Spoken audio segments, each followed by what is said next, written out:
Hey guys, what's up? Happy Tuesday. It's Taco Tuesday.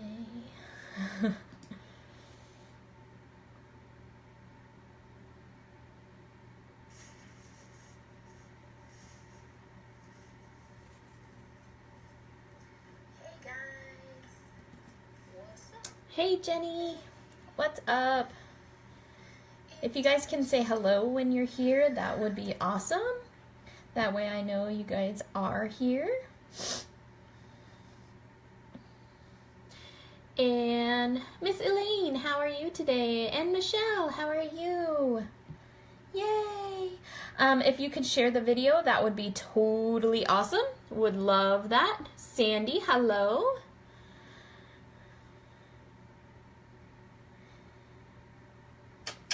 All right, so we're gonna do some coloring today. I stamped this stamp. This is the new LaLaLand flapper, Molly. Isn't she just a doll? Love her. I'm actually gonna be coloring her upside down because I'm this way and my camera's that way, but that's okay. I turn my paper a lot, so just FYI, I do that. Sandy and Michelle, keep me in line and make sure that I'm not leaving the screen because my phone's above me, so I can't really see. And there's a delay on my computer. So with my computer delay, I really can't tell where I'm at. Can you guys see this Molly that I have stamped in desert sand? I hope you can because I was wanting to color her no lines. But if you can't, then I will color her with the black lines. Let me know, let me know.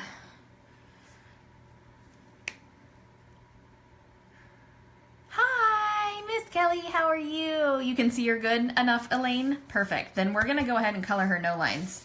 Because, you know, why not? If we're doing sepia tones, we may as well, right? Miss Kelly, how are you feeling? Oh, I hope you're getting better. I feel so bad. So sick. All right. So, we're going to do a little coloring.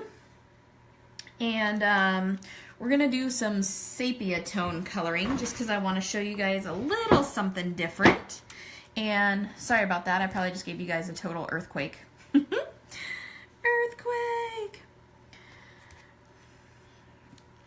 But I want to show you guys, still feel sick? Yuck.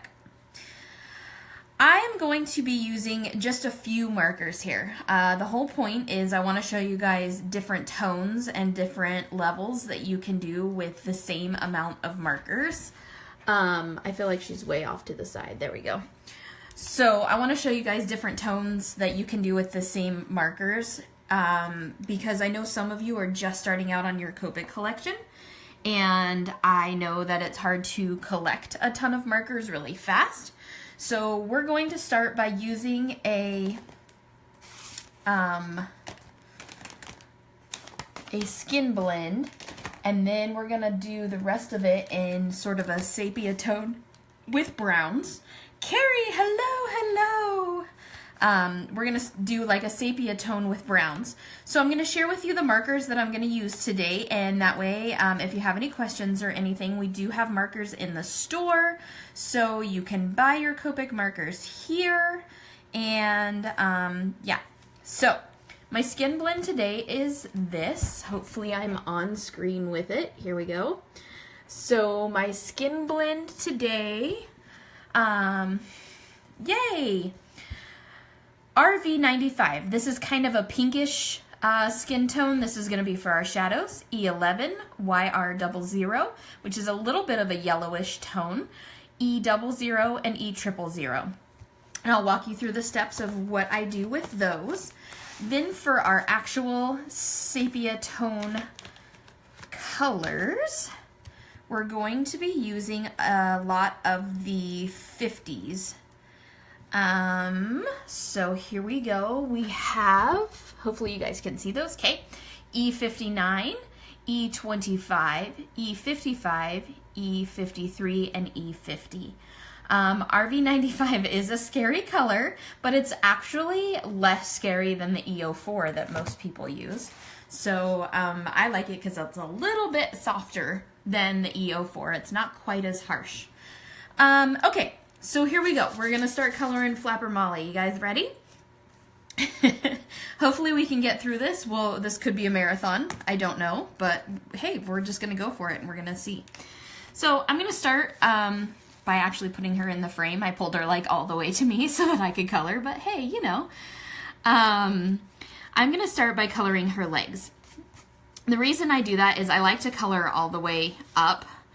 I don't know, it's just personal preference for me. This is the legs and the hands and stuff are kind of my warm-up, and then the face is sort of that coup de grace sort of scenario. So I have my E000, and with that, I've told you this a bunch of times before, but I'm going to tell you again. I like to just do a little bit at a time. I know some people are much faster colorists than I am, and they like to color a whole bunch at a time, but I will do like one leg at a time, one arm at a time, one hand at a time, just because I like to be able to blend my colors well. So, with that being said, I use my E000 and I do one nice coat. Then I go into my RV95. With my RV95, if I set those there, hopefully you guys can see them. With my RV95, the whole point of coloring with no lines, yeah, Sandy, I will put those in the comments for the video. The whole point with coloring no lines is so that it looks 3D and it doesn't have that, you know, just outlined kind of cartoon look that we can achieve with the black lines. So I tell you that because I don't want you to just trace the lines. I don't want you to go through her whole leg and just trace the lines. With no lines, we want to achieve kind of a 3D look. So what I'm doing here with my RV95 is I'm just adding to where the shadows will be. I know that the back of the knee is always a darker, and this is what's called a cast shadow, and this is what's called a form shadow. So there's nothing casting a shadow there, it's just that it's darker, and I'm sorry that I'm kind of like putting my hand in your way, but you know, that's kind of the nature of the beast with coloring, so I'll try to not do that as much as possible, but sometimes it happens. This is a cast shadow, and what that means is her dress is casting a shadow upon her leg. So I'm going to make this shadow just a little bit thicker, a little bit deeper, mainly because I really want to make that 3D effect come in, and I want it to really look like this dress is casting a shadow upon her leg. So that's probably about all I'm going to do with that RV95 right there. Then I'm going to go in with my E11. You guys will notice, and Sandy, I am using Copic Express It paper. I love my Copic Express It paper because it uses, it takes a lot of layers without, I wonder if I zoom in a little bit if that'll help you guys. Move her up here. What do you think? Is that a little bit better? It takes a lot of layers without bleeding. That's the word I'm looking for. So this is my E11, and I'm going to go in and just kind of beef up those lines that I already put in and extend them a little bit further than what I did with the RV95. Again, I'm not just tracing the whole outline of her leg because that's going to take your eye away from being the 3D part of this whole thing. You're trying to trick the eye into believing there's dimension on a two-dimensional shape. To an extent. Sorry, I get all quiet when I concentrate.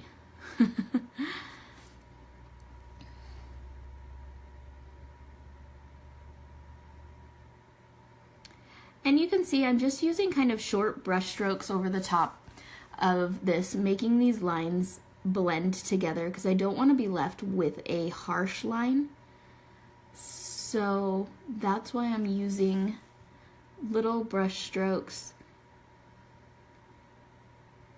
and making sure that I'm blending these two colors together. Okay, that's E11. Now I have my YR00. And again, I take both caps off. That's for control of your ink flow. With this color is supposed to be this mid-tone color. This is the middle color in my color blend. This is what the true skin color is supposed to be. This is whatever your middle color is actually the true color of what you're doing. So it's not shadow, it's not highlight, it's your true color of what you're trying to achieve. So with this color, I do actually go through and trace the lines because this is her actual skin tone. And you see where I'm not trying to blend, I'm just doing one nice straight sweeping line. Well, hi Rochelle, how are you?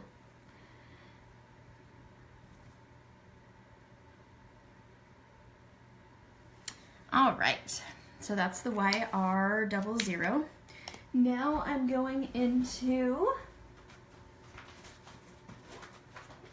I'm trying to move my chair over some, that way my hand isn't in the way so much of my coloring. All right, now I'm moving into my E00. And again, you have to do what's comfortable for you. So if you, like to rotate your paper a lot, that's okay. Rotate your paper a lot. If you like to hold it still, that's okay too. Hold your paper still. There's no right or wrong way with this. It's just markers and paper. There's no paper police or no coloring police that are gonna come tell you that you're doing it wrong. This color, the E00, actually gets a little scary because when you color with it, it actually kind of dulls the paper down. It looks, you can see that it looks kind of brownish. That's because the pigment in it is very light, and so it's gonna make your paper look like it's wet. You'll see it dry, and it'll all turn out okay. I promise. This is my E000. My E000, I just go in, and I soften up any of those lines, blending them all together. And there's our first leg of Little Miss Flapper Molli. So now we're gonna go in and we're gonna do her second leg. Well, hi Naomi, how are you? Yeah, I'm totally a paper turner too, Rochelle. It's actually kind of hard for me to hold it still for you guys, but I'm trying. Trying. So, if you have any questions, please feel free to shout out your questions and let me know. I am an open book. I will totally share all of my technique with you guys. I'm not into hiding anything. So, there you go. So, back to my RV95. And again, we're gonna go in and we're gonna put in our cast shadows. And I do hold my pen really close for control, and I take both caps off so that I have control over the ink flow, how quickly it comes out. When you take both caps off, it stabilizes the ink that's in the barrel, and so it helps your flow better, especially if you have like new markers that are super juicy and wanting to leak and that sort of thing. You'll definitely want to take both caps off. I pretty much always take both caps off though. All right, so her other leg is going to cast a shadow upon this leg. So we're gonna go in here and we're gonna add that shadow. That's a cast shadow. And then again, her dress.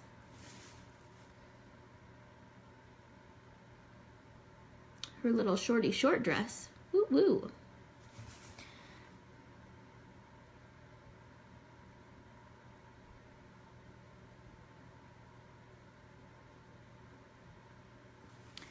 All right, I'm gonna add a little shadow here to the indentation in her knee. And I'm actually gonna also do that down here by her ankle.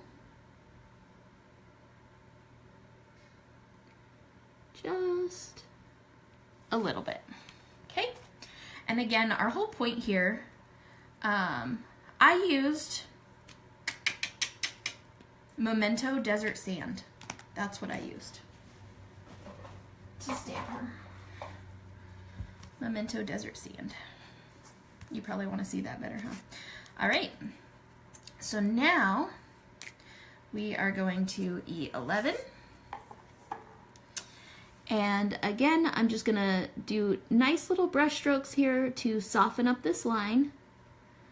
My E11's actually getting kind of sticky. I think it's time to change nibs on it.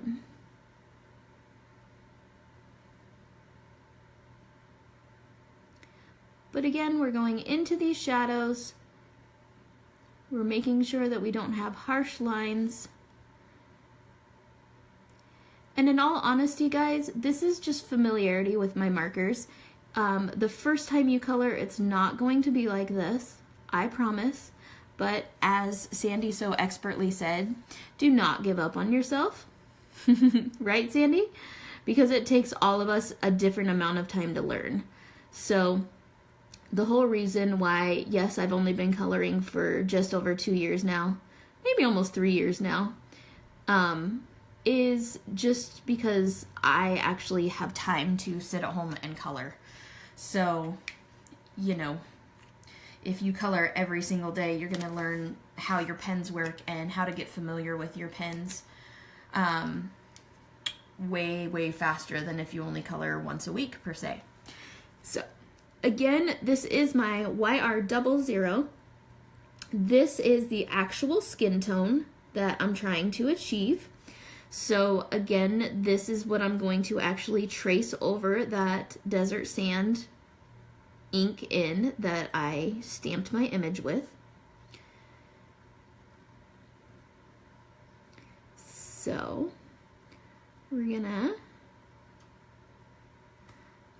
go over it, make sure that we have nice smooth transitions. And since the sun's going to be hitting her leg from straight on, pretty much, it's going to have that highlight right there in the middle of her leg. Okay, now we're going into our, you want to color, Cindy? Never stop coloring, right, Sandy? I agree. I gotta scroll this up. All right, so now I'm into my E00, and again, I'm going over the edge of where I left off with my last marker.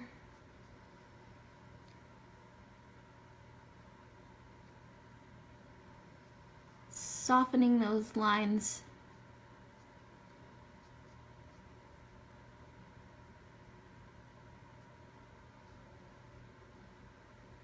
Okay. And then I'm going to go in with my E00.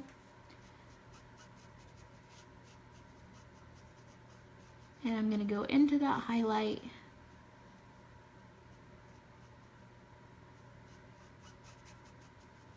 All right. So there is her legs. Her legs are finished. Now, again, we're going to go into her arms. And this is just the same thing over and over. It's not rocket science. But the reason I'm going to show you sepia tones today is because I want to show you that you can do everything kind of in one color and achieve very, very, very different results with it. So I want to show you guys that. Again, her glove is going to leave a cast shadow upon her arm.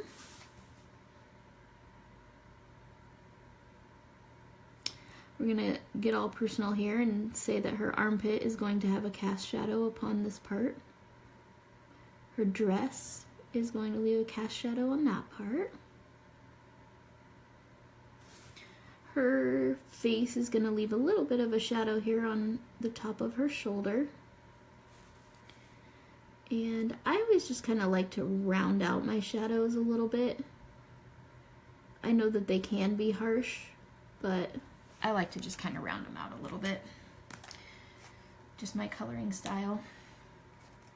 You guys are so quiet. Somebody sing a song or something. Entertain me! Carrie, I know you can entertain me. Sandy, where are you girls? And Lena's not here. Of course, she has to watch on silent because she's at work.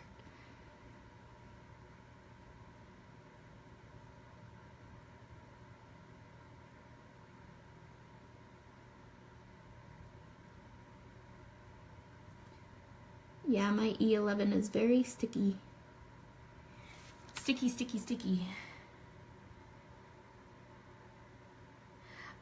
Yes, I do use special paper because if you don't use the marker paper, it will, number one, absorb a bunch of your ink. Number two, you won't be able to layer your ink because it will all go into the porous paper. And so that will not turn out well for blending. And then lastly, it will actually damage the nibs of your markers. So you really don't want to just use regular cardstock with your Copic markers because it can end up damaging the nibs of your markers. So I would definitely say to wait until you have marker paper. There's a ton of different types of marker paper that you can use. Sing anything, Michelle. There's a ton of different marker papers that you can use. I tend to prefer the Copic Express It mainly because that was what was available to me, so that's what I learned on, and it just became comfortable for me. So I know a lot of people use the Nina Solar White, mostly in, Kelly's just coughing, mostly in 80 pound. But the paper is very important. The paper is just as important as your markers. I promise you, you will want to invest in paper. And Kelly, correct me if I'm wrong, but we do still have some Copic Express It in the store. Do we not? Yes, I honestly would say marker paper is of the utmost importance because although you can stamp on regular cardstock and have it turn out beautifully, the marker paper is just very, very, very important. And I always look at it this way: if I'm going to spend, you know, upwards $5, $6, $7 a marker, I want to make sure that I'm taking care of my markers. So I am going to use the best paper possible, or the best paper that I have available to me, so that I'm not damaging my markers. But also, if I'm going to take the time to color an image like this, where I really want it to look spectacular, not that I can achieve spectacular yet, but hey, I'm getting there. I'm going to give myself the biggest head start that I can, and if buying paper is what's going to give me that head start, then by all means, I'm going to buy that paper. Hold on just a second, I gotta fix. It's hard to color so far away from me. I'm one of those people who colors like really, really, really close. I like hug my paper generally. So I'm like leaning across my desk coloring, and that's really tough for me.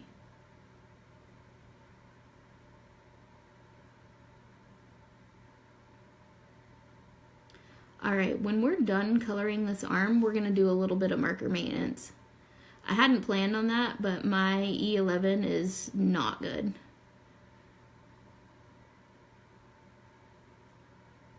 When I say sticky, what I mean is, and I don't know if this is going to translate on the camera, but see how it's like blotchy?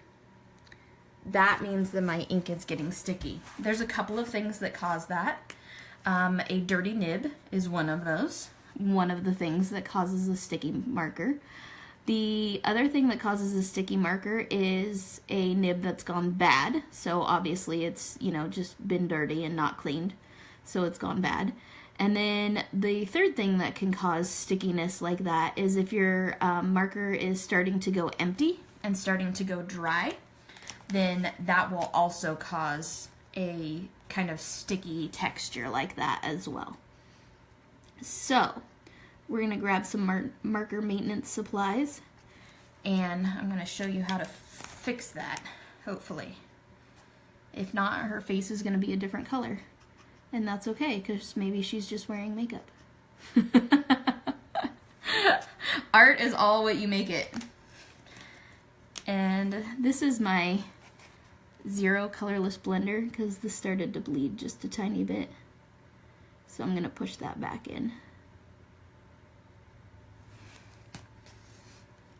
All right. Do I have a different E11? Oh, I do have a different E11. Okay. So we're going to pull out this E11, and we're going to do a tiny bit of marker maintenance so I can show you guys, okay? So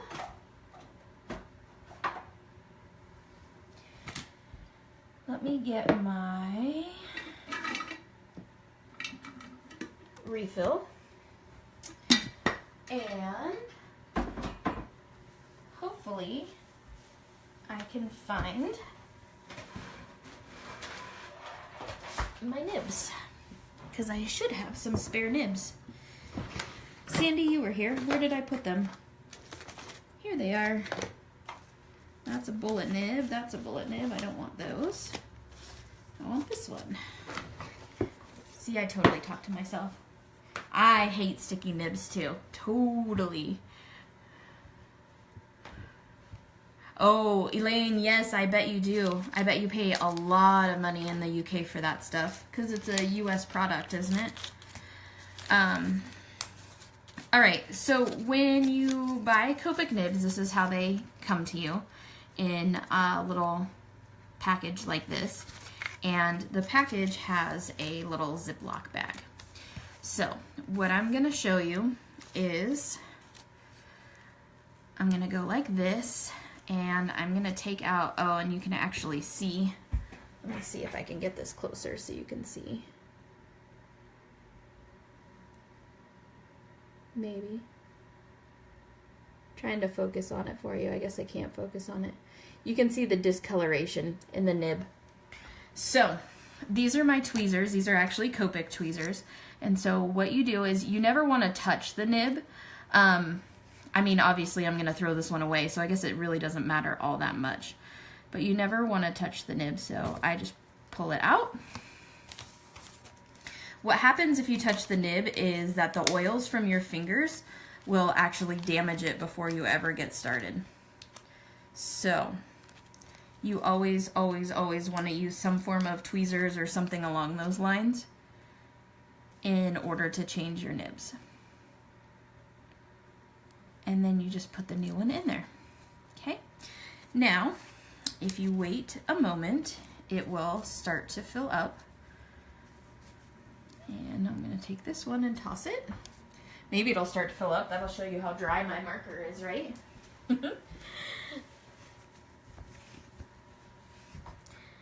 And, yep. Sandy, you were supposed to fill all my markers and you didn't. Rude. Yeah, it's actually very, very easy. So then I'm going to fill this marker too. And so I'm going to take out the chisel tip. I'm going to set it right here. Now a lot of people fill their markers in different ways. So this is my E11 Various Ink Refill. And I'm just going to take this and put this in here, and I'm going to count how many drips. 1, 2, 3, 4, 7, 8, 9, 10, 11, 12, 13, 14, 15, 16, 17, 18, 19, 20. All right. Woohoo! I'm also going to make a major mess of myself because I like doing that. It's fun.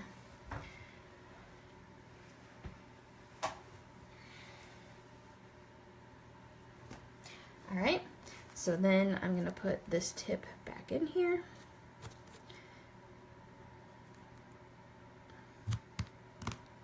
I'm going to put the lid back on.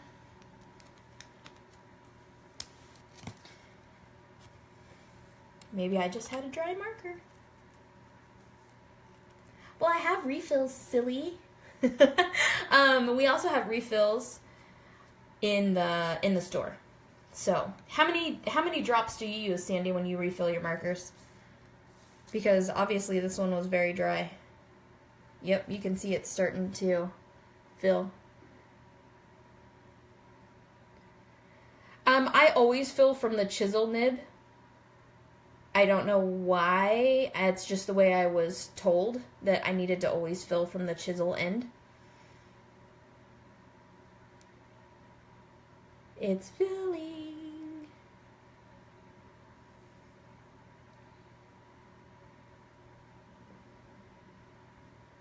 I know, it takes forever to fill, but at the same time, isn't it satisfying? I love how satisfying it is to watch it fill. Don't mind me, I'm just a goober. I have found tons because I use them till they are dry to the bone. I guess that's true. I have found that every time I weigh mine, like, it never works for me for some reason. I'm gonna add more ink because this isn't filling quite as fast as it should.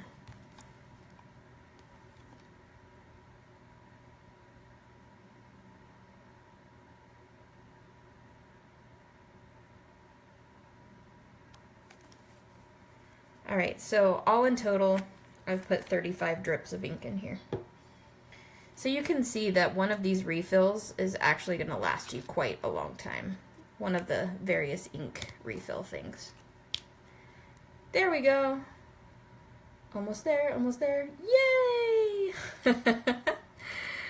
All right, now we're back in business. That was marker refilling 101. Yay! All right, back to little Miss Molly here.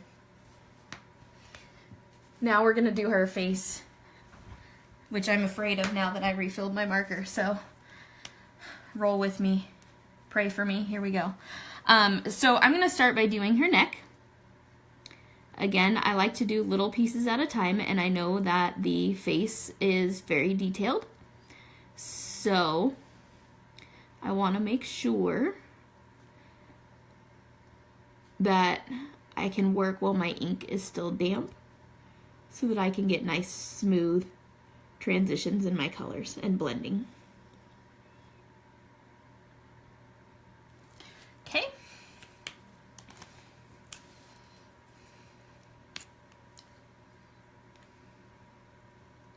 Sandy's really good. Sandy's amazing. She's colored for a lot longer than I have, and that's why I always ask her questions. So, Copic questions are, and plus she has all of them, which is just not okay. I just say that because I'm super jelly. I want all of the Copics because I have full set syndrome. Does anybody else have full set syndrome? Where you want to have all of them? Okay, so what I'm doing here is I'm simply just outlining her pearls because I know that they would cast a shadow upon her neck. And then I'm also going to outline the neckline of her dress. And then down here on her neck, her chin will definitely cast a shadow upon her neck.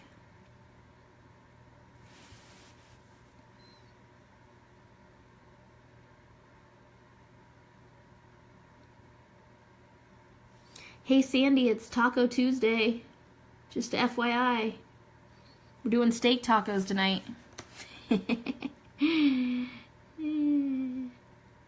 Jump on a plane, baby. All right. Sorry, I had to hug my paper on that one. Pancake Tuesday. I need a spare in case of a zombie apocalypse. Oh, I love you. You're my kind of people. For reals. I need 2 sets of Copics because I need a spare just in case of the zombie apocalypse. Is that because you're going to lock yourself in your bunker and need to be coloring? Or is that because you're afraid that the zombies are going to steal your markers? We might need 3 sets if that's the case.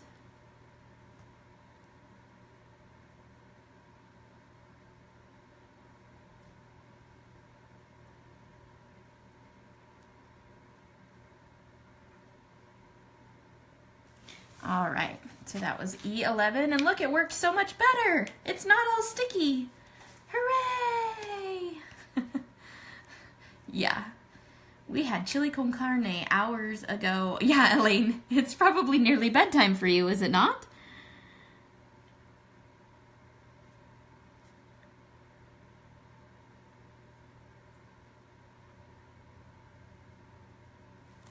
I think I always make my chili con carne. If I did chili without meat, my husband might walk out on me. It'd be a serious throwdown if the zombies tried to take your markers, huh? For real.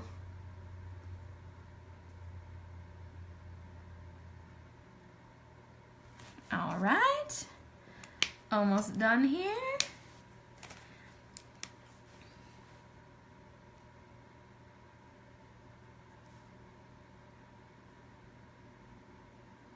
All right. Now, doesn't she look super strange?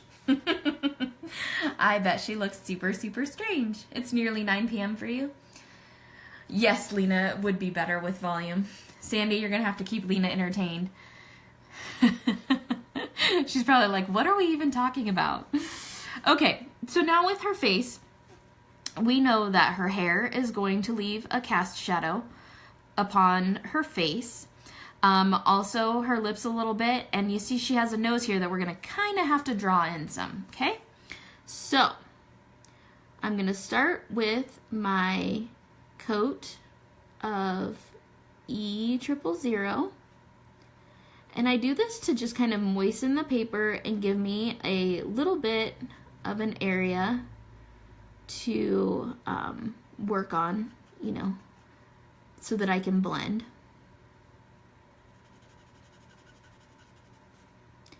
And it looks super rough. Don't be afraid. I'm sorry, I have to turn her. And I am going to go ahead and just color right over her lips because I'm going to be putting lipstick on her, so it really doesn't matter. But I don't want to color over her eyes because I want the whites of her eyes to remain white so that they have a vibrant color when I color them. All right. She looks very blotchy and in need of a makeup artist. That's okay. We're going to help her out here. Okay, so anywhere that her hair falls is going to leave a cast shadow on her face.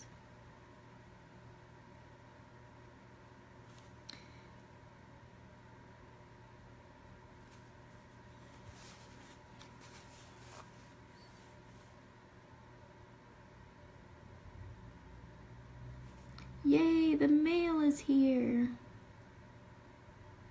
And I do a fairly thick line, just because I know I'm going to blend this out.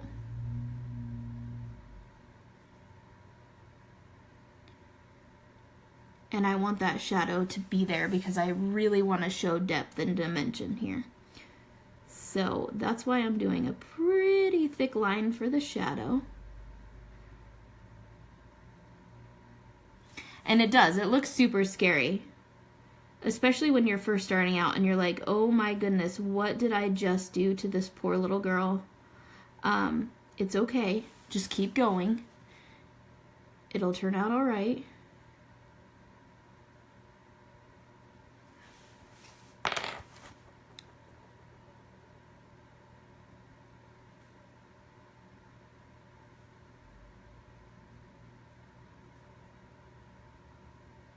Okay, now I add a little bit to her nose with this color, and I'm going to blend it out so it won't be that stark line there. but I just want you to see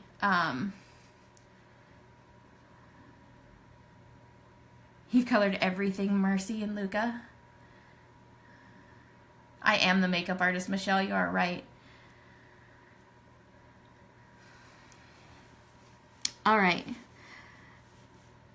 I need to find a way to set my camera kind of off to the side so you guys can see better, but we're just gonna deal with what we have for right now. All right, so I'm doing little brush strokes here because I am blending these together, and I want to make this so that it's not a harsh line.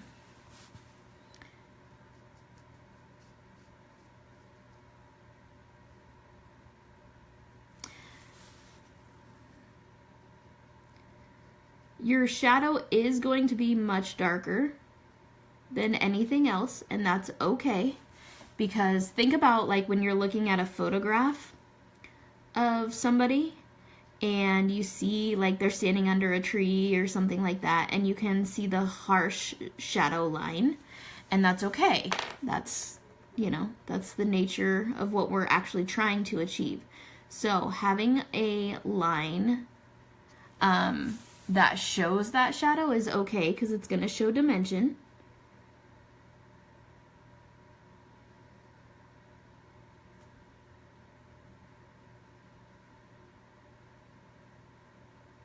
And I don't, like, I'm not an artist, so I'm not going to, like, draw in her nose, but I want the idea there that she has a nose. I'm also going to use this E11 to go around her eyes, because where your eyes are, they're actually, you know, set back into your head. So it's going to be further away than like your cheeks, because your cheeks pop out. So you gotta have this back into the shadow a little bit.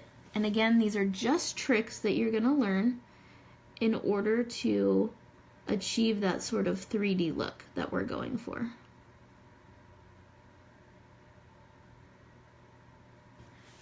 Okay. So yes, I getcha. She looks super scary right now. It's okay. We're gonna bring it back. Like Michelle said, we're gonna be the makeup artist. Oh, how cute. I love the little elves, Sandy. They're adorable. Now, with this YR00 is where I kind of start to round things out and give a little bit of shape back to her face.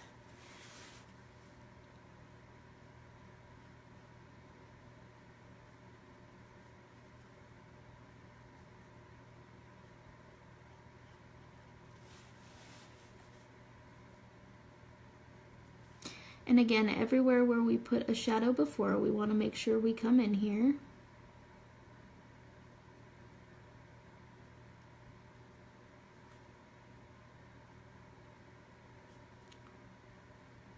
She kind of has a big nose. Sorry, LaLa.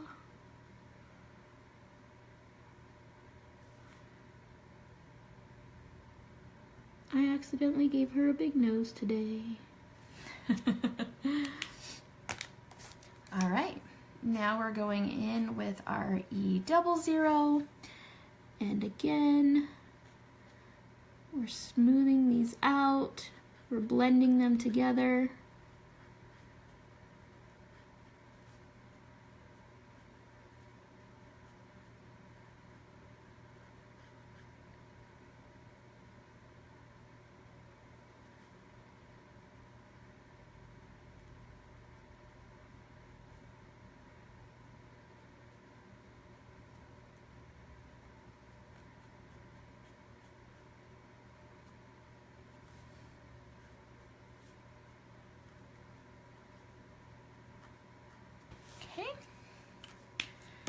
And then into our E000.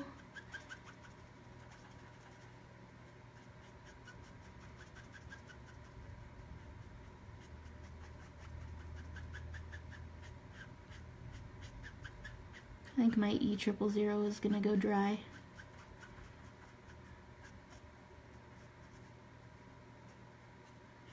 I can see my nib changing colors.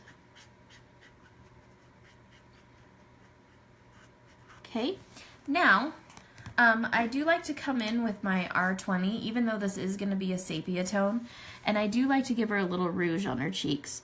It just makes it stand out, and I don't know, it just really adds. I like the kind of dimension that it adds. It's pretty much the only like color that's going to be in there. And then I go back in with my E000 and I soften those and blend them out so that it's not like stark lines. Now, you'll notice that I only do one coat.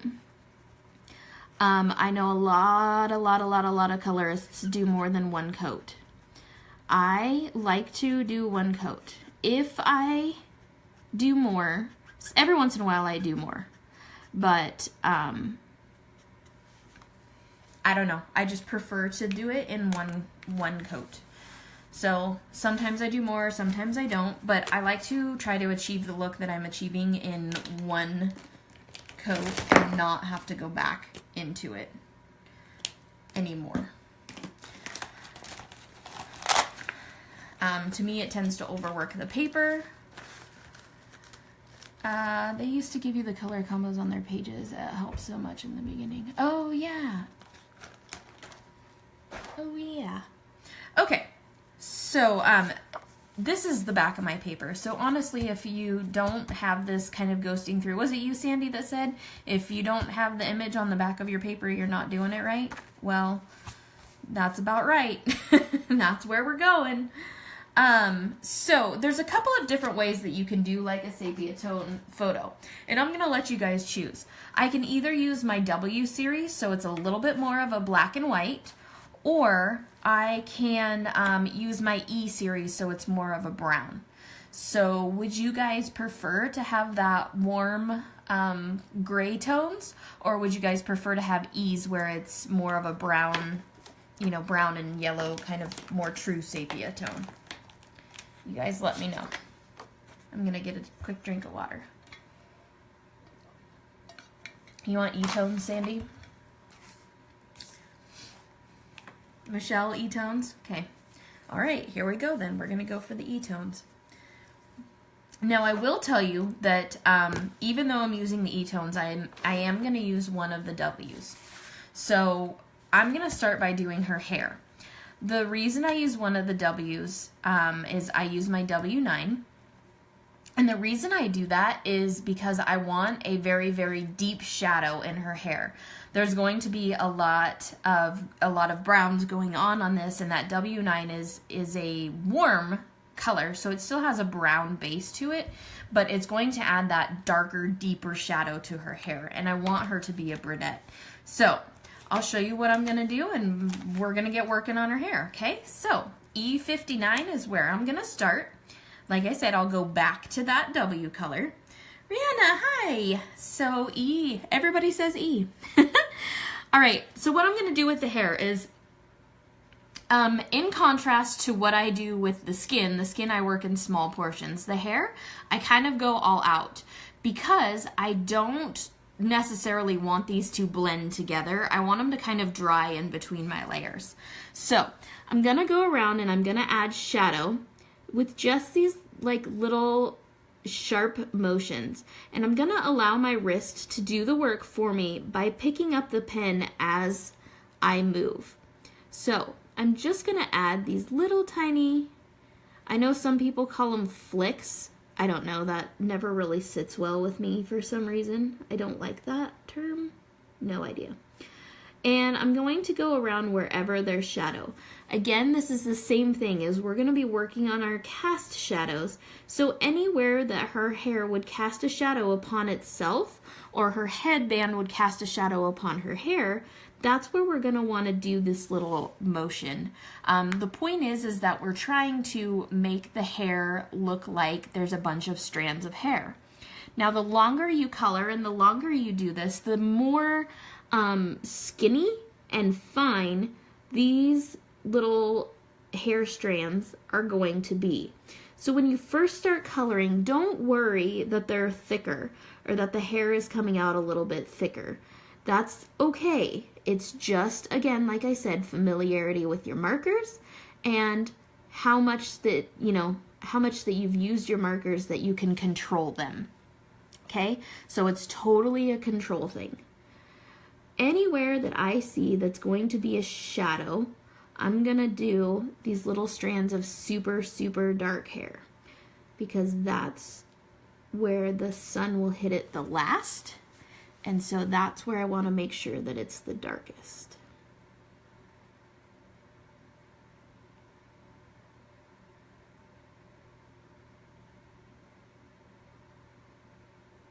Okay, so all around her face.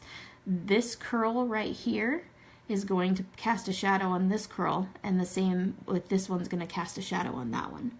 So I don't actually like to trace around where that shadow is. I like to use this little flicking motion that I'm doing in order to do that because your hair is not going to be super smooth. And again, some people like to do this motion towards them. Some people like to do it away from them. It's whatever's most comfortable for you. Okay? The important part, the most important part in all of this is to make sure that you're following the direction of the hair, because that's what's going to throw your eye off the most. Is if you're not following the actual direction of the hair, it's going to look a little bit wonky.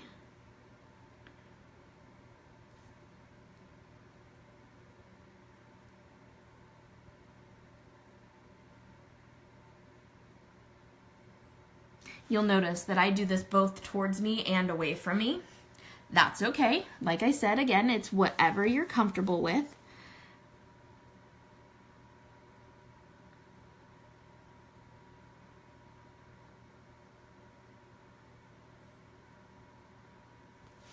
Okay. It's all quiet again. Everybody's being quiet. Am I boring you to tears? I'm so boring.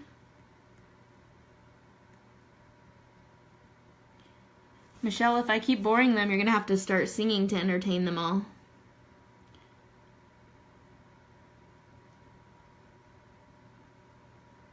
While I'm coloring and not talking. Sandy, we're just watching. We're all engrossed in what you're doing. I could watch coloring videos for hours. It's kind of funny. It's one of those, like, why am I even watching this? Like, you get sucked into a vortex.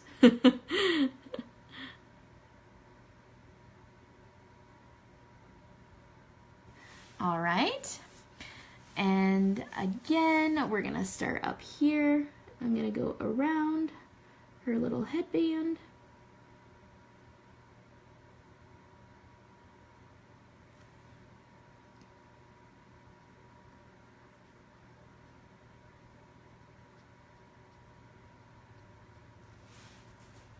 Okay,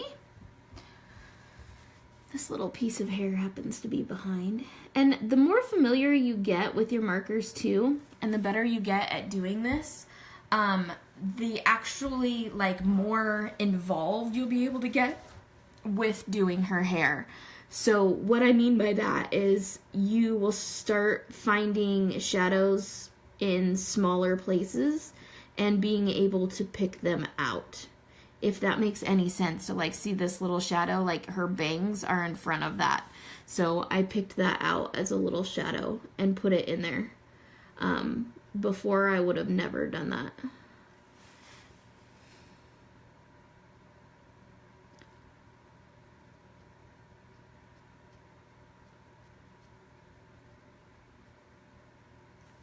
All right. So that's the shadow part of her hair. Fa la la la la, mesmerizing. You guys crack me up. All right. Now we're gonna go to E25. And I'm just gonna go back in, and everything that I had, I'm going to just kind of elongate some. Still gonna keep distance between those little strands of hair. And I'm just gonna add more and more length to this.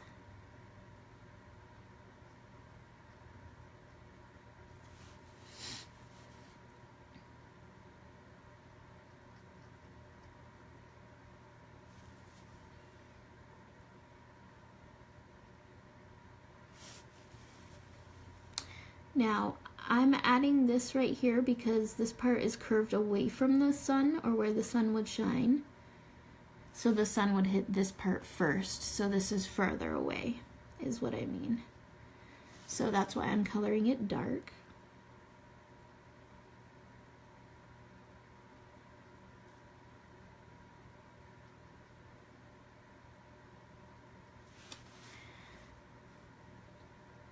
Same thing over here. Once you've done the shadow part of the hair, really the hard work is done. Now you don't really have to think about what you're doing so much, and you can just go in and have a heyday coloring along here. You just have to be sure, like I said, that you're going with how the hair is laying. So see how I'm making these strands of hair kind of curl in, because that's the way that her hair is going. If you don't do that, then your eye is going to catch that, and it's going to look like there's something wrong. It's going to look like you did something wrong. So you don't want to pull your eye to that. It's going to be like, ooh, her hair does not grow out of her head that way.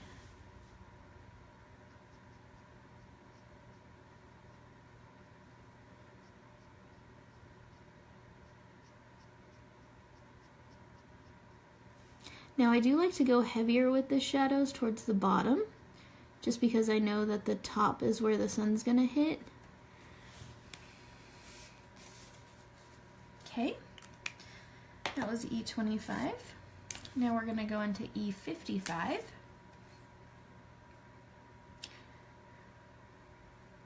She is creepy. We call things fringe. I find the shores of hair. I hear that phrase. Oh, fringe. That's funny. Oh, Elaine. See, I love all the language stuff. That's super cool. Yeah, she does look like a zombie, Kelly. I will give you that for sure. I thought you had maybe gone to bed. I hadn't heard you for a long time. Or I bored you to death with my coloring.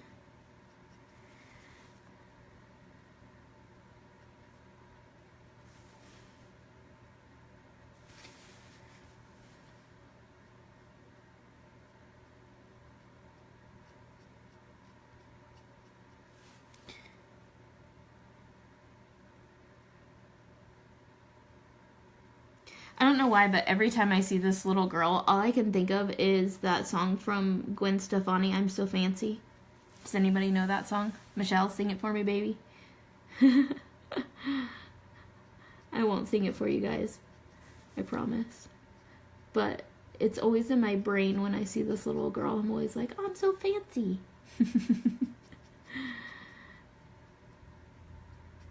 Sandy, tell me you know the Gwen Stefani song, I'm So Fancy.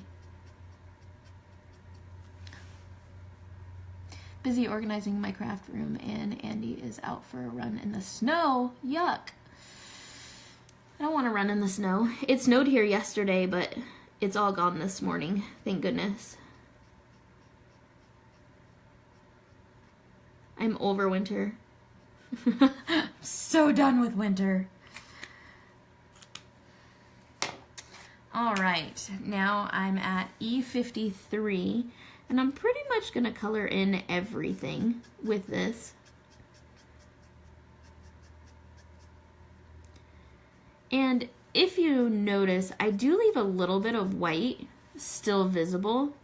I do that because, like, again, if you think about looking at a photograph of a person, you will see the extreme highlights where it's all washed out, whether it's from the flash or the sun or whatever. So I do like to leave a tiny bit of white. Okay, so there's that. Now remember I was talking to you earlier about this W9. So I'm gonna now go in with this W9. Yeah, bring on spring. Sing it, Michelle, sing it. So I'm gonna go in with this W9, and where the extreme shadows are, I'm gonna add just a couple little flicks of the pen to add a little bit more dimension and to pull out some of those strands of hair that I maybe washed out a little bit when I was blending. So I'm just going into the extreme shadows and adding just ever so slightly, just a couple of little flicks so that you can see where those shadows are. And then, you know, since some of it did get blended out and washed out, you want to add those little strands of hair back in there.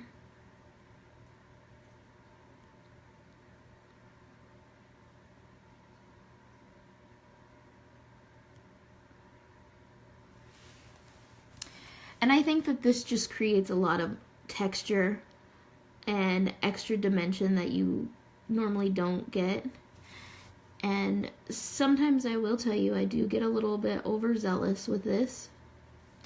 That's okay, because I'm gonna go back through my markers and soften it out a tiny bit.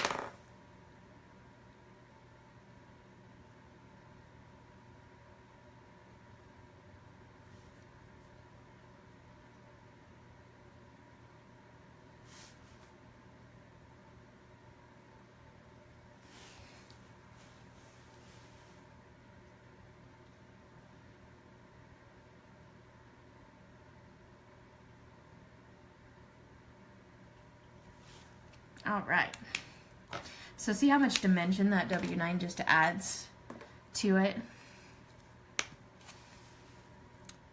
So now I have my E59 again.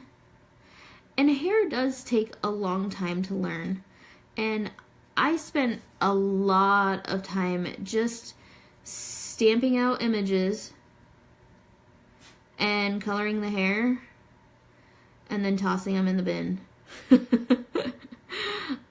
And that's honestly how I learned to do hair, because I would just practice and practice and practice it. I wanted to get the little flicks down. I wanted to get the movement down. I wanted to be able to, you know, convincingly make hair look like hair. So there is a lot of practice involved with getting, you know, those strands to be visible, getting that movement, that dimension, and all of that stuff. But really, it's once you learn it and once you kind of get that down, it starts to come a little easier.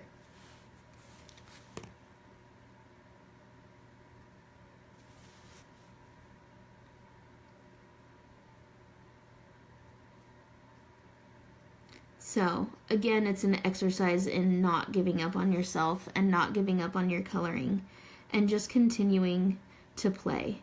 And that's honestly how I learned how to do the really fun, like, dip-dyed hair and all of that sort of stuff, is I started coloring, you know, oh, I'm going to start with a brown hair, and then I want to see how, you know, a purple hair looks. And so I would just do that. And I hate hair. See, I can't do hair with my pencils, Carrie. I have not yet mastered the whole doing hair with my pencils thing. We need to swap. You color a whole bunch of images, the hair, with pencil. I'll color them with marker, and then we'll swap.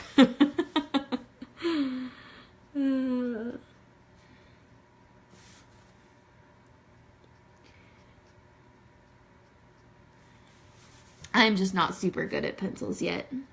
I haven't devoted the time to practicing with my pencils like I have with my markers. So my markers are my first love because Lena got me hooked on them. It's really all Lena's fault. You all can blame her. She did this to me. You can ask her. I was very much not a crafty person at all. Until she forced me to be crafty.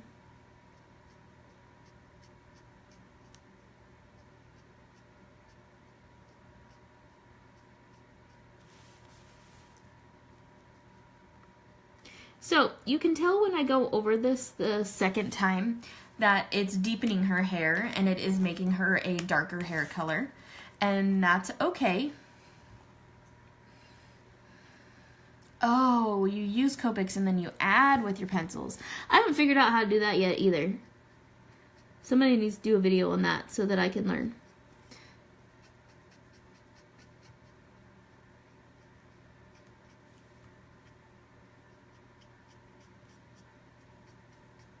Anyway, so you can see the second time I do this, it makes her hair much darker. And that's okay, because that's what I was going for. I wanted her to be, you know, more brunette than blonde. But you'll see that I'm going to use these exact same pens to do her outfit and how very, very, very different they're going to look. So this is my E53, and I just went right back down the whole spectrum of these.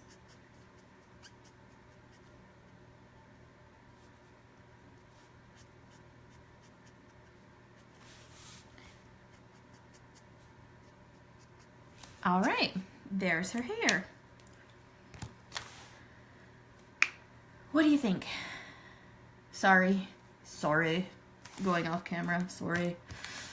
Okay, are you glad she did? Oh, that's funny.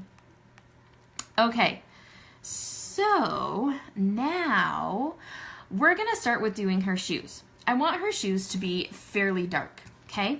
So again, I like to work from the bottom up. So I want her shoes to be fairly dark. So I'm going to go in with this E59. And again, I'm going to look at where we are with our shadows. So I know around her foot is going to curve in towards her foot. So that's going to be in shadow. And again, when I'm doing the smooth lines where I want to do smooth shading and stuff, you'll notice that I go back to working in smaller sections so that my ink does not dry on me.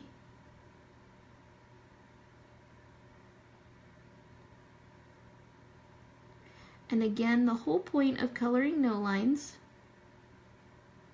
is not to re-outline everything. As much as you're going to want to, you really don't want to, because that will kind of negate what we were going for. Now I have my E25.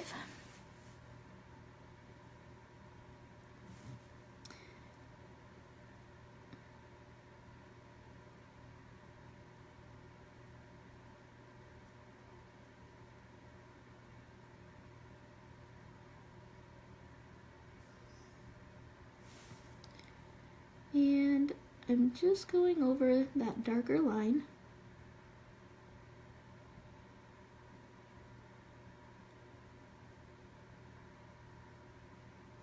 Okay. And then E55. I would normally use E57 in this color blend in place of that E25, but I don't own E57. So E25 is the closest that I can get to that color. And that's okay because it adds a little bit more of a reddish hue to it. And I am completely fine with that because this is a sepia tone, and so it has that little bit of warmth to it. Now I'm going to use my highlight is going to be the E53.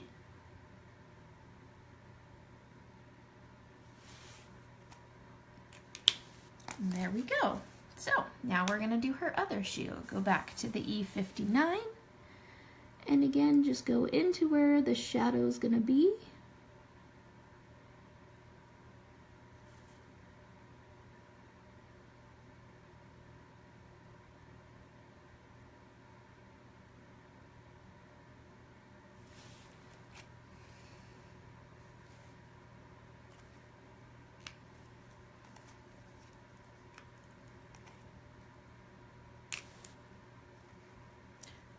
Oh, cool, Carrie. That would be awesome. Sandy, I do the same thing.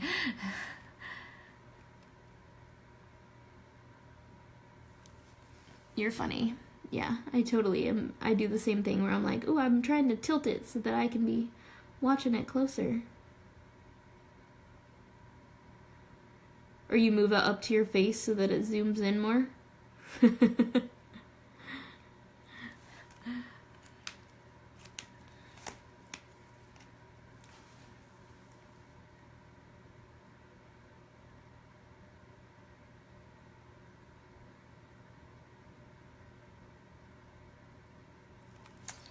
And then to my E53.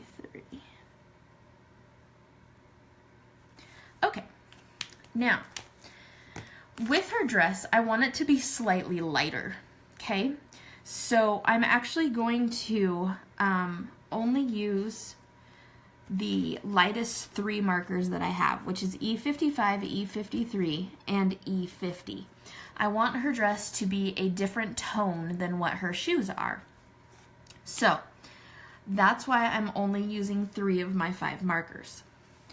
So we're going to go in, and again we're going to go right into where those shadows would be.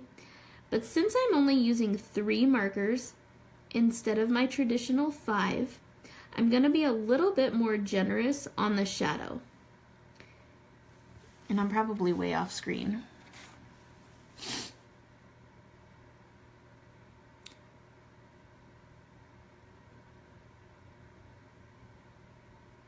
And again, this is just that her little pearls are going to leave a shadow on her dress.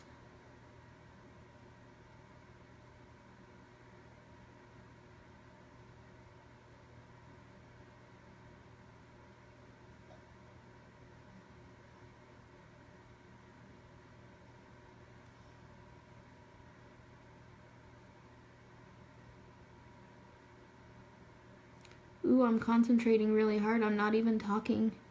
Are you guys bored to tears? I'm sorry.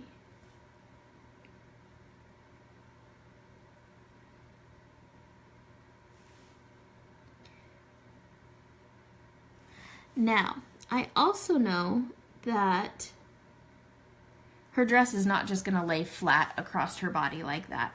So I'm going to come in and I'm going to add a little bit of dimension to her dress in the form of some shadows and pleats. And they're going to look a little bit silly to begin with.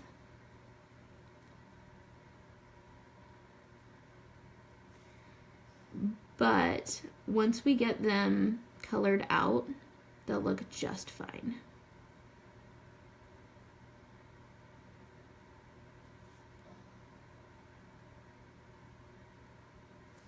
Okay. That was my E55. Now I'm going to go in with my E53 and we're going to blend all of this stuff out. You're multitasking at the same time? I like it.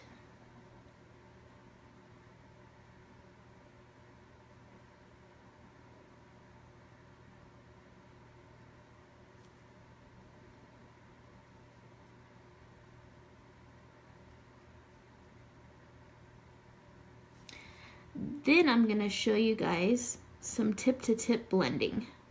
So you're going to want to watch this part once I'm finished with this marker. I'm going to keep it open. We're going to do a little bit of tip-to-tip blending. Because the E50 is so much lighter than the E53 that I want you to see how to bridge that gap.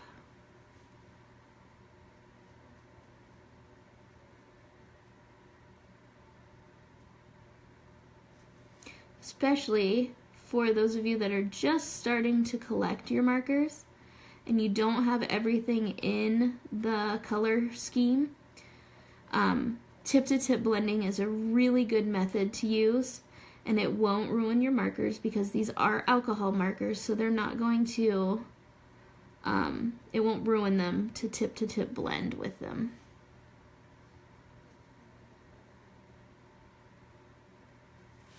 Okay, so when I tip-to-tip blend, I have my E53 and my E50. So the E50 is the one that I have in my hand, and I'm going to take it and I'm going to color right on, brush nib to brush nib, and I'm just going to color right on. See how it takes up some of that color? And then I'm going to go right over this where I already colored and let it fade itself out. Hey Sandy, you should tag Angie Jones in this, if you could please, because she really wants to know about tip-to-tip blending since she's just starting to collect markers.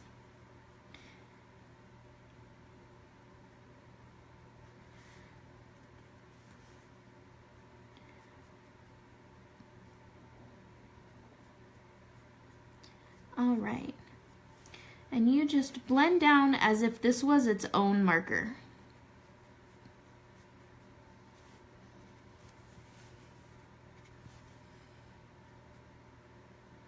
And what this does is it creates kind of that in-between tone, since you're sort of pre-blending before you even lay it on the cardstock. You're creating that sort of in-between tone and bridging the gap in the markers that you don't have yet.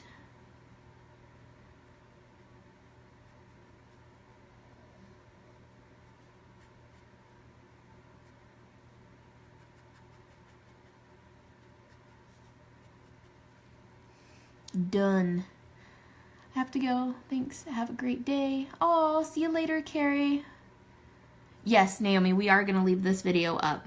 We're just marathon coloring because, you know, it's Tuesday and we have, well, I have the day off.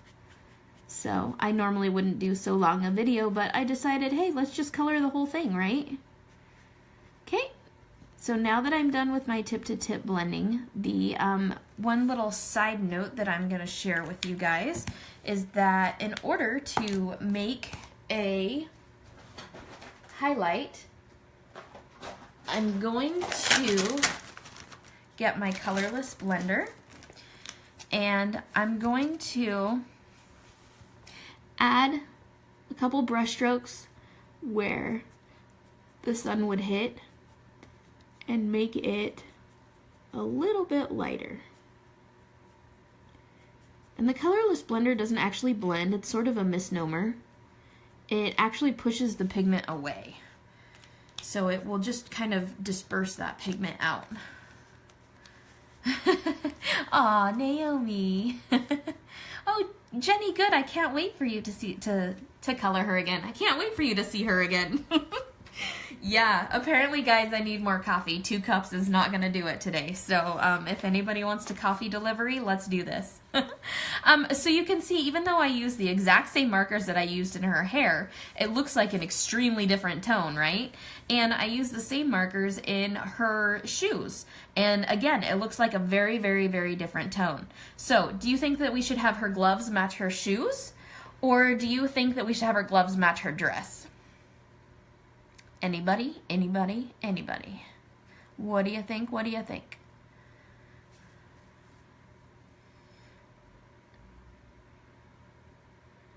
Somebody, somebody. Should it match her shoes? Or match her dress? So there's her shoes.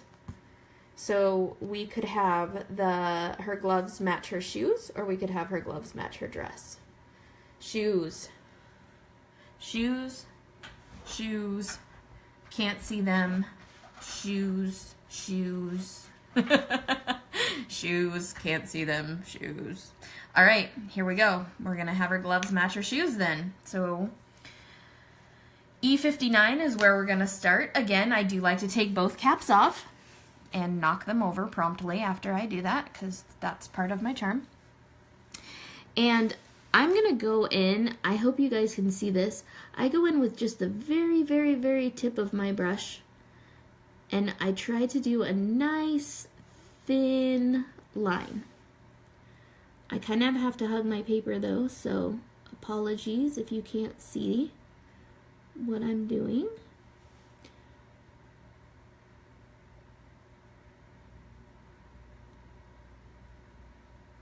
And again, this control with your marker is going to come with familiarity with your marker, okay? So don't be discouraged if you can't get this control right away. It takes time to learn, and it takes practice to learn with the control. I'm gonna add a couple little shadows back here to add some dimension and movement to her glove. Okay, and again, we don't outline everything.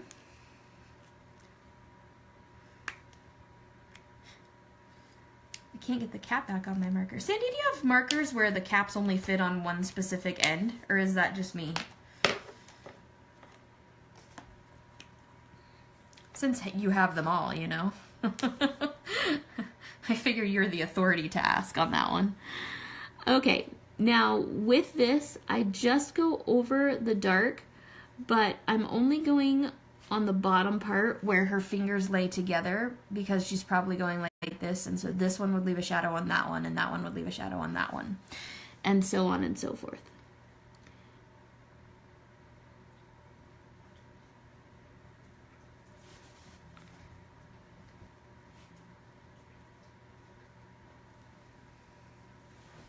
Did you leave me, Sandy? Did I bore you to death?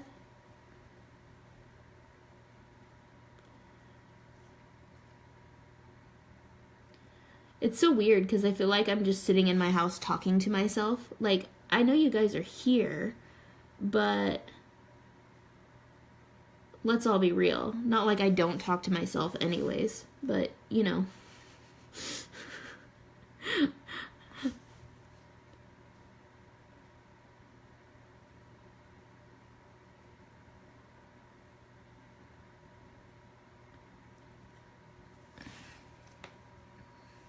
Happens to you too.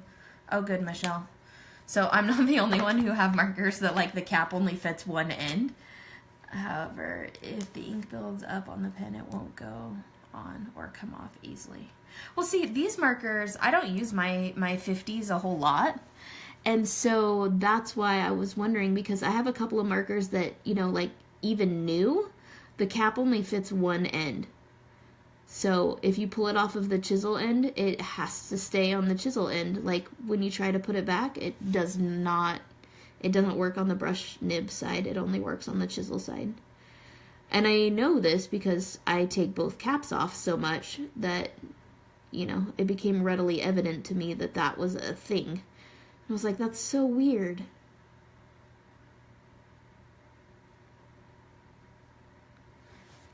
All right.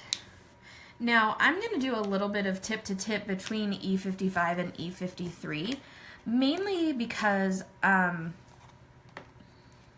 E55 is so much of a darker shade than the E53, and so I want to make sure that these blend without a harsh line.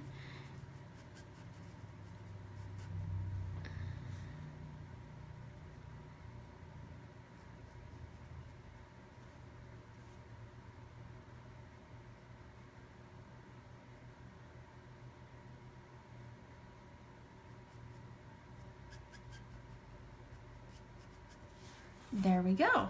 There's one glove. She's like Michael Jackson right now. She's only got one glove. Come on. It was funny. It was a little funny. Okay, maybe it wasn't funny at all.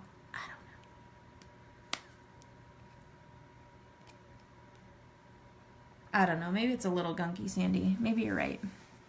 All right. So again, same thing with this glove. Adding the shadows, I'll stop talking to myself and start telling you guys exactly what I'm doing again.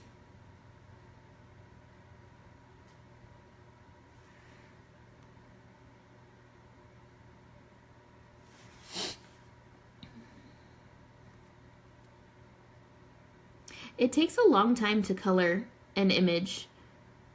I think that a lot of people don't really realize that, but it really does take quite a bit of time, especially if you are concerned with detail and, you know, really trying to achieve that. So that was part of my biggest hurdle to overcome in my coloring journey here, is that I'm one of those instant gratification kind of people. And so I want my picture like done now, like right now. And so the fact that it takes so much time to color an image, you have to learn. Thanks, Michelle. I do have to put glitter on it. You have to learn a certain amount of patience to really pull off what we're trying to achieve, especially with the no line coloring. So you really got to just learn to love the process and be okay with it taking time. And I just got to a point where I was like, okay, it's going to take me, an hour or so to color this image, and that's going to be okay. And so once I sort of embraced that whole scenario, then my coloring actually came a lot farther. I used to, color images in no time flat. And some people are just faster than others. I will give you that. But I used to color my images in no time flat, and then that was just it. They were flat. They didn't have that dimension and stuff. So just really learn to trust the process, to like the process, and know that, the coloring police are not going to come after you. This is supposed to be, it's supposed to be markers and paper and little cute stamps, and it's fun and, mixed media. There's not competition here, so please don't compare yourself to anybody. We're all in different spots on our coloring journeys, and we all have different outcomes that we want to achieve. And just, be sure that you're not being mean to yourself or berating yourself, because I did a lot of that in the beginning, and it was very counterproductive to what I was trying to achieve. So there's my little tidbit of wisdom for you. Learn from my experiences. But I'm pretty sure any colorist will tell you that. Like, right, Michelle, is, one of those things that, like, when you start, you're always, like, really harsh on yourself, and you're always comparing yourself, And, I mean, Amy just the other day reminded me of this, too, is that I was like, oh, my gosh, when I grow up, I want to learn how to color like you. And she's like, you do realize that I've been coloring for 10 years, and you've been coloring for 2.5 years, Jammie, you're a slow colorist too? Yeah, I am too. I think I'm moving right along on this, girl. We've been here for a while, but hey, whatever, we're moving right along. Okay, so with her skirt, there's actually these little tassels, and I'm going to go ahead and line these little tassels, and I am using E55. But yeah, anyways, to my point, we're all in different positions on our coloring journey, so please don't let anybody else's art get you down. Just look at it and enjoy it, and set goals for yourself, because yeah, one day I'm going to color like Amy. That's going to be a thing. But I like that we're all different and we all color in different ways, and I think that's what makes this hobby so unique, is that you can color this picture in so many different ways, and they're all beautiful. So whether you color her sepia tone or... Yep, that's right. When you finish and you like it, that means it's perfect. Never compare yourself to everyone's coloring. It's all different. We all like to be different. Right. I kind of was that way with hair too, Michelle, as I was like, ugh, I don't know if I can do this. I just want to get it done. And then I got to the point where I was like, I totally love doing hair. And I'm going to take so much time doing hair because I think it's really pretty when you really take your time and do it. And that's what I said, you know, when I sat on my couch and just, you know, figured out that I was going to, you know, do funky different colors and different styles and just see how it worked out. And I think that really helped my journey a lot. So I'm going to go in and start with these little pearls, and you will see that I'm only outlining like the bottom portion of it because pearls are shiny even if they're dark pearls. She's going to be wearing like chocolate pearls. And so they're going to catch the sun or the light or whatever.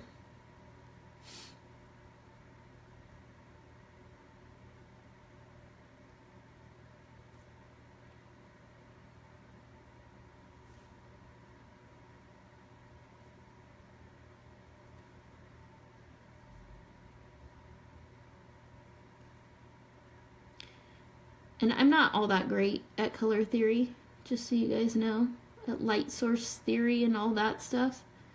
Like I said, I always hated art growing up. And, yeah, that just wasn't my thing. So,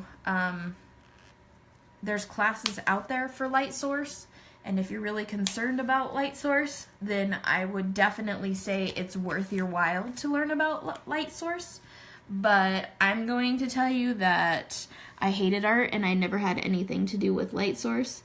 And I just come up with some good stories.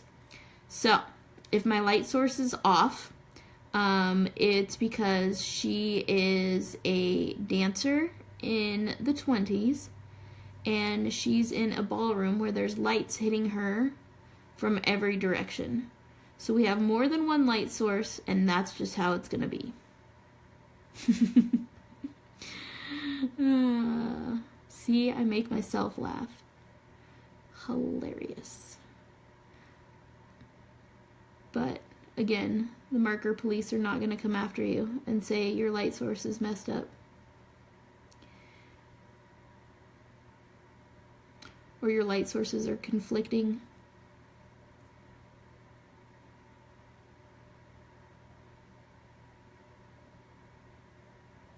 We're not going to do that to you. Great story. See? I can come up with a story. It's all about creativity, you know? But you see what a little space this is? And how much, you know, I'm using 3 different markers, and actually when it's all said and done, I'm going to use 4 different markers on her little pearls. But you see how it creates dimension in them, and that's what we're going for here, is to create a little bit of dimension in those pearls. So now I'm going to go in with my colorless blender, and I'm just going to put a dot, like right on the side of each one.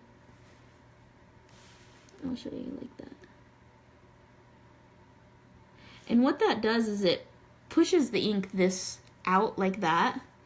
And so it creates a little bit of a glimmer, a little bit of a source where that light would be coming from, or where it would be hitting the top of those pearls. All right. Now, it's time for her headband. With her headband, we're going to try to do it,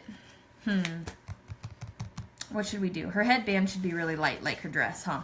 Because it's in the dark spot of her hair. So, I have my E55. And the cool thing is I'm showing you that all of these different values you can create with the same 5 markers. I have only used 5 markers, and yet there's so many different color values that are going on here. And so you don't have to have every marker under the sun in order to make this work out. If you get 5 markers, you can color a whole entire image.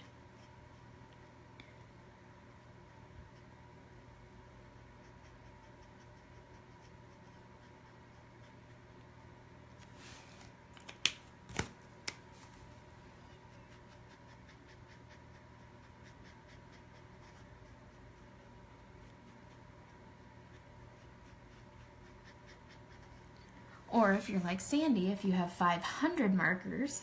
Martha! It's looking good. Thanks, honey bunch.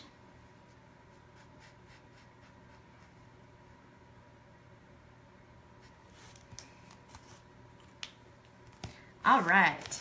So now I think we should do her flower kind of dark, right? Does everybody agree with that? We should do this flower sort of dark. So, E59.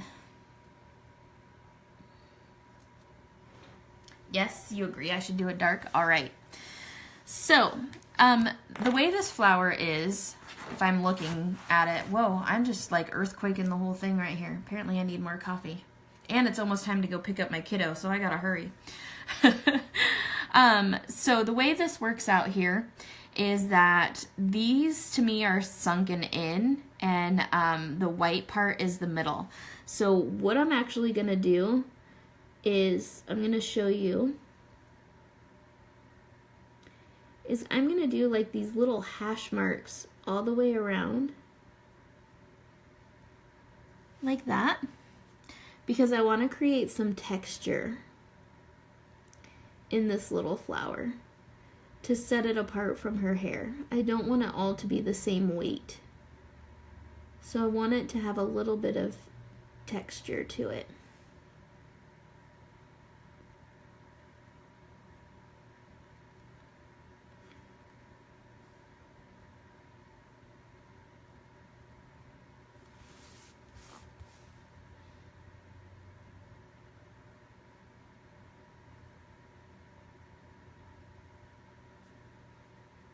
And Martha's like the LaLa Pro. So now I'm going to be like all nervous and stuff. Because she's the LaLa Pro. She's going to make fun of me. You drink water and you're totally stuffed. Martha, don't make fun of me, okay? I'm scared now. Because you're here. Okay, and now I have my E25. And I'm going to go inside to the bud of this flower.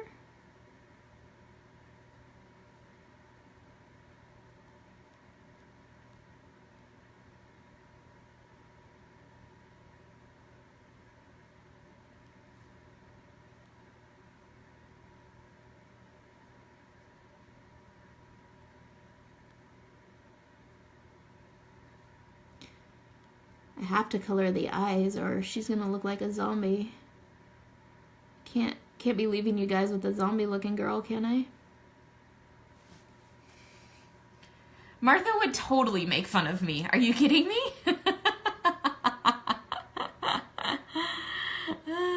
Yeah, if I like it, then it's perfect. Thanks, Sandy. You're terrified of no lines, Martha? Come on. Come on. It's pretty much the exact same thing. Like, exactly the same thing as coloring with lines.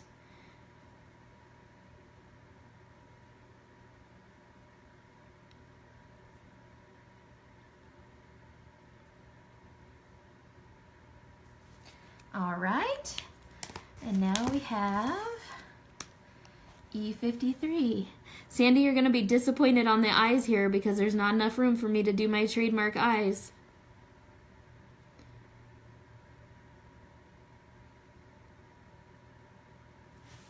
All right.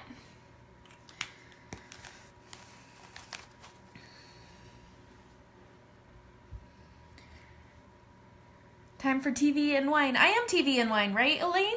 Come on now. You disagree? You're scared too, Sandy? No, it's not the same. All right, so here we go. We're going to do some eyes. Now, I am going to actually break my sepia tone just a little bit, just ever so slightly. I'm gonna add a tiny bit of blue to her eyes. I'll show you what I mean. So first I have my multi-liner. This is my Copic multi-liner, and I'm using the 0.05.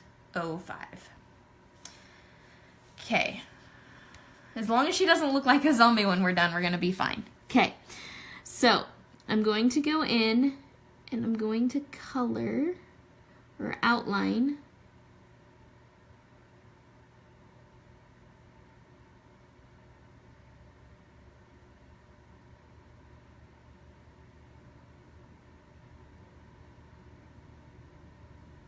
extreme concentration. Extreme. Okay, wow, she looks really scary right now.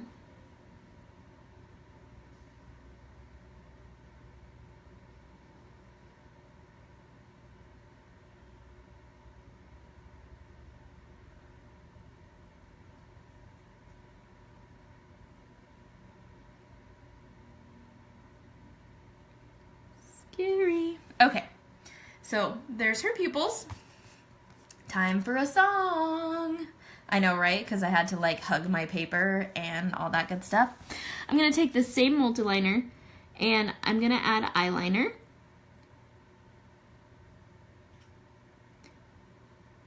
Very simply. Okay?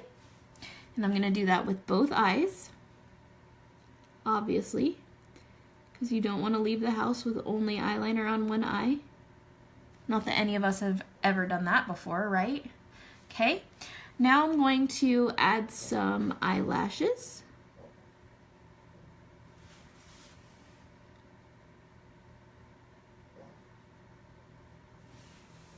There you go. Now, remember how I said I was going to break the rules and add a little bit of blue? I am going to do just that. Just around the very edge. Okay. So, there's her eyes. Now, her lips need a little bit of pink. So I'm going to go in, this is the same R20 that I used on her cheeks. That's not going to be dark enough. Okay. I'm going to go with my RV95. And I'm just going to outline her lips just a tiny bit.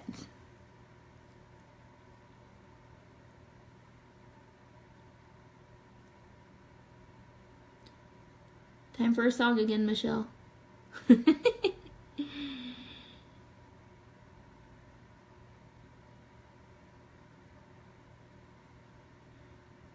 I just want to give her a little bit of dimension on her lips so that it doesn't look flat.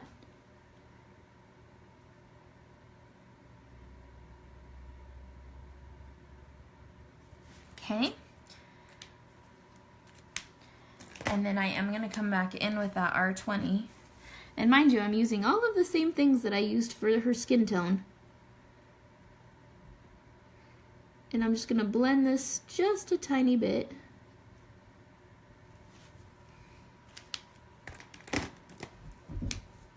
Oops, wrong end. I almost used the chisel end on that.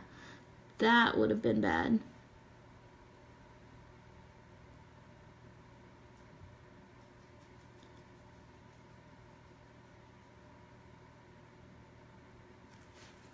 Had to add a tiny bit of Botox. She needed a little Botox. All right, let me zoom out for you guys so you can see her in her full. There you go. Goodbye, Lane. Good night. All right, ladies. So that is our coloring sepia tone for our new little LaLaLand flapper Molli. And here's what she looks like there. And let me actually add this one to the frame so you can see. There you go. Aw, thanks, Michelle. Thank you. So, just a fun little tutorial for you guys that you can see that you can only, you know, aside from my skin tone, which yes, I did use 5 markers for my skin tone, and then I used 5 markers to color all of that. But you can see that there's a lot of different values and a lot of different tones depending on what ends of the spectrum you used on this. So, E50, E53, E55, E25, and E59 were what I used to color her dress and her hair and all of that stuff. And then the skin tone that I used, again, I'm pulling out all of my markers here in order, was RB95, E11, YR00, E00, E000, and then I used a tiny bit of the R20 for her cheeks and her lips. So, now what will I do with her? I have no idea. Yeah, no clue. I'm going to put her on a card, I'm sure. So, you guys will probably see a card in the future. And then the other marker I used is my Colorless Blender 0. Seriously, you guys, this is the best marker that Copic makes. I've gone through a couple of them, and this is the only one I've actually gone through a couple of them on, because it's just awesome. I use it all the time for all different kinds of things. So, yes, Sandy, a card with flowers. That's exactly what it's going to be. Lots of flowers. So, thank you guys so much for joining me. Thank you for tuning in. I know it's been kind of a long haul. We've been on here for quite a while, but I thought you would really enjoy this. I thought you would love to see her colored up. I'm going to turn her sideways here so you can see a little closer. I thought you would love to see her colored up and see just the fun things that you can do, especially for those of you that are just collecting markers and only have a couple. In all actuality, I used, 11 markers on her, maybe 12. So 12 markers total, and I was able to achieve all of this. And I think that that's just great. That's the best thing about Copic markers for me.